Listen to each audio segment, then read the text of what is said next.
저도 조희대 대법원장의 이례적인 속도전에 대해서 한 말씀 드리겠습니다. 지금 대법원에서는 이례적인 일들이 발생하고 있습니다. 그런데 이 이례적인 일들이 하필 이재명 전 대표의 공직선거법 사건에 국한에서만 일어나고 있습니다. 대법원은 사건이 전원합의체에 회부된 당일에 합의 기일을 진행하고 첫 번째 합의 기일 이틀 후에 두 번째 합의 기일을 잡아서 한 주에 두 번 전원 합의하고 이 공직선거법 사건을 위한 합의 기일을 진행했습니다. 한 달에 한 번 전원합의체 합의 기일을 잡아서 그날 하루에 여러 사건을 심리했던 통상적인 패턴을 벗어난 것입니다. 하다 이제는 대법원 전원합의체마저 오직 이재명입니까? 언론에서도 이례적인 속도전이다, 이재명 사건만을 위한 전원합의체다 이렇게 평가를 하고 있습니다. 이런 일이 벌어지는 배경에는 조희대 대법원장의 의지가 반영돼 있다라고 하는데 도대체 얼마나 강력한 의지이길래 이렇게 밀어붙이나 의심스럽습니다. 조희대 대법원장의 의지는 어느 방향을 향하고 있는 것입니까? 그저 재판을 신속하게 할 뿐인 겁니까? 아니면 다른 저희가 있는 것입니까?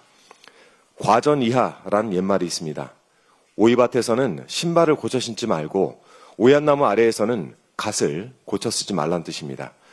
대통령 선거를 앞둔 때 이재명 전 대표에 대한 이 급발진, 그러니까 대법원의 정적 중립에 대해서 오해를 사는 것 아니겠습니까? 대통령 선거일이 확정된 이후부터는 국민의 시간입니다. 대법원은 국민의 시간에서 물러날 것을 강력히 촉구드립니다.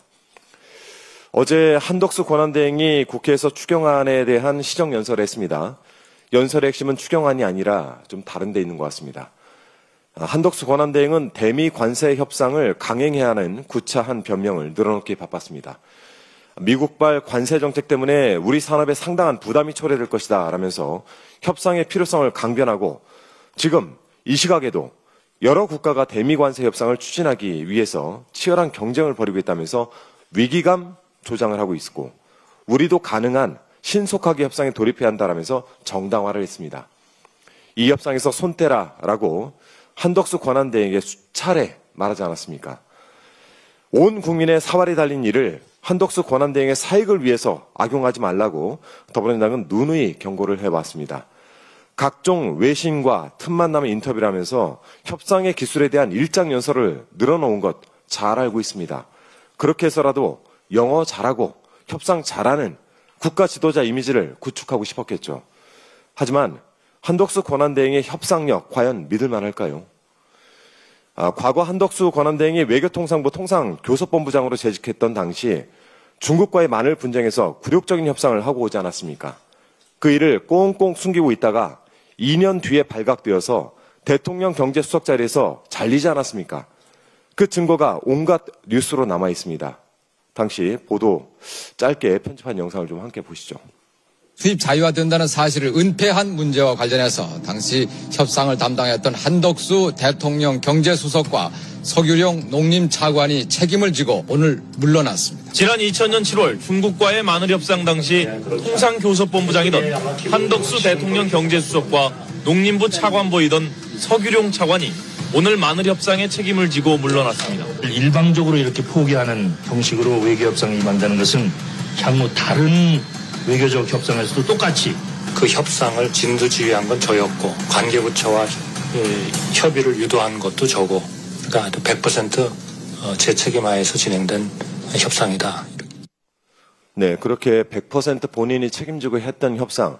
당시 양국의 시장 규모를 보면 저희 중국 측이 막은 휴대폰과 폴리에틸렌 수입 규모는 우리 측 마늘 수입 규모의 50배의 큰 시장이었습니다.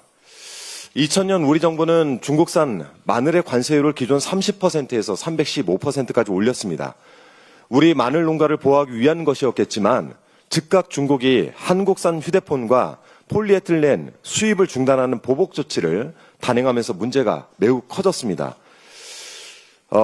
우리 측이 막대한 타격을 입고 백기투항을 할 수밖에 없었던 건 이런 문제 때문이었습니다.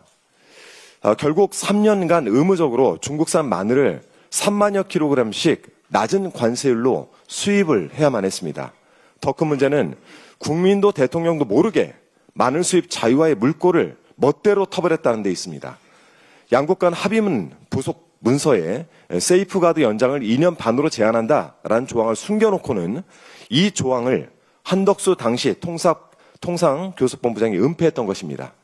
국민께 떳떳하지 못할 협상을 협상이랍시고 해왔던 자가 이제는 대미 관세 협상에 앞장서고 있으니 정말 어처구니가 없습니다. 지난 2007년 국무총리 지명자 인사청문회 당시 이 마늘 협상 이면 합의 파문을 지적받자 한덕수 권한대행이 이렇게 얘기했습니다.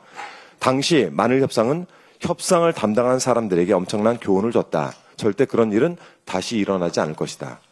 이번 대미 관세 협상에 섣불리 나섰다가 또 큰 손해를 입게 되면 그때도 교훈 타령할 것입니까? 마늘 협상에 한덕수 권한대행에게 남긴 교훈은 단 한 가지입니다.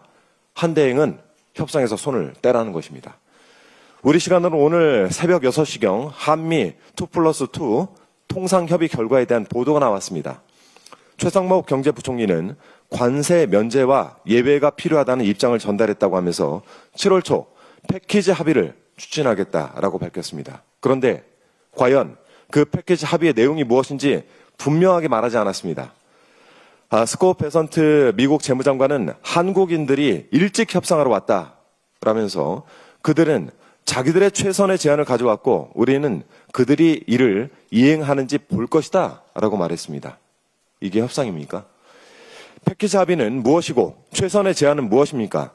크게 우려하고 계시는 국민 앞에서 이 내용에 대해서 소상히 보고를 하시기 바랍니다. 그리고 최종적 합의와 결정은 다음 정부의 몫이라는 점 분명히 말씀드립니다. 이상입니다. 네, 다음으로 김병주 최고위원의 발언이 있겠습니다.